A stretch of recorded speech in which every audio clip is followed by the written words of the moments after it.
లక్షలాది మందికి మన తెలుగు మ్యాట్రిమోనీ ద్వారా వివాహాలు జరిగాయి. తెలుగు వారి number 1 choice Telugu matrimony. Srisailam project మరో తుంగభద్రలా తయారైందా? రేడియల్ క్రస్ట్ గేట్లు ఏర్పాటు చేయకుంటే గేట్లు కొట్టుకుపోయే ప్రమాదం ఉందా? ఇంతకు ఈ ప్రాజెక్టు గేట్లను సందర్శించిన నిపుణుడు కన్నయ్య నాయుడు ఏమంటున్నారు? శ్రీశైలం ప్రాజెక్టు పరిస్థితిని ప్రాజెక్టుల నిపుణుడు కన్నయ్య నాయుడు పరిశీలించారు. ఆనకట్ట రేడియల్ క్రస్ట్ గేట్ల పరిస్థితిని క్షుణ్ణంగా పరిశీలించిన ఆయన 10వ నెంబర్ గేట్ ద్వారా వచ్చే లీకేజీ వల్ల ఇబ్బందేమీ లేదన్నారు. గేటు నుంచి నీటి లీకేజీ 10% కంటే తక్కువగా ఉందని తెలిపారు. రేడియల్ క్రస్ట్ గేట్లకు క్రమం తప్పకుండా పెయింటింగ్ వేయాలని సూచించారు. మరో 5 ఏళ్లకైనా రేడియల్ క్రస్ట్ గేట్లు కొత్తవి ఏర్పాటు చేయాల్సిన అవసరం ఉందన్నారు. కొత్త గేట్లు ఏర్పాటు చేయకపోతే తుంగభద్ర పరిస్థితి ఎదురయ్యే ప్రమాదం ఉందని హెచ్చరించారు.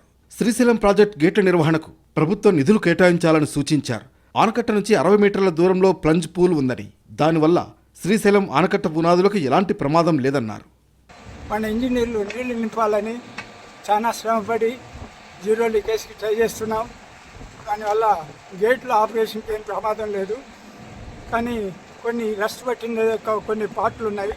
ఇమీడియట్గా పెయింట్ కొట్టాల్సిన నెసిటీ ఉంది. ఎక్కడెక్కడ రిపేర్ చేసి ఎలా పెయింట్ కొట్టాలి, ఎలా స్ట్రెంగ్తెన్ చేయాలని చెప్పడం జరిగింది. మరోవైపు తుంగభద్ర డ్యాం గేట్లన్నీ మార్చాల్సిందేనని సిడబ్ల్యూసి మాజీ చైర్మన్ ఏకే బజాజ్ నేతృత్వంలోని కమిటీ బోర్డుకు స్పష్టం చేసింది. ఏ డ్యాం గేట్లైనా 45 ఏళ్లు మాత్రమే సమర్థంగా పనిచేస్తాయని పేర్కొంది. తుంగభద్ర డ్యాం గేట్లు 70 ఏళ్లుగా పనిచేస్తున్నాయని, తుప్పు పట్టినప్పుడు దాన్ని తొలగించి రంగులు వేస్తుండడం వల్ల వాటి మందం తగ్గిందని, బలహీనంగా మారాయని తెలిపింది. దీనివల్లే ఆగస్టు 10న డ్యాం 19వ గేట్ కొట్టుకుపోయిందని తేల్చి చెప్పింది. డ్యాం భద్రత దృష్ట్యా 33 గేట్లను మార్చి వాటి స్థానంలో కొత్త గేట్లు అమర్చాలని స్పష్టం చేసింది. ఇందుకు సంబంధించిన సమగ్ర నివేదికను నేషనల్ డ్యామ్ సేఫ్టీ కమిటీ సిడబ్ల్యూసికి ఏకే బజాజ్ అందించనున్నారు.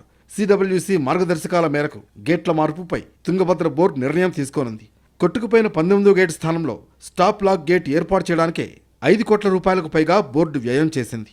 ఈ లెక్కన పూర్తి స్థాయిలో ఒక్కో గేట్ ఏర్పాటుకు 8 కోట్ల రూపాయలకు పైగా వ్యయం అవుతుందని అంచనా వేస్తున్నారు. ఈ లెక్కన 33 గేట్లు ఏర్పాటు చేయాలంటే 264 కోట్లకు పైగా వ్యయం అవుతుందని చెబుతున్నారు.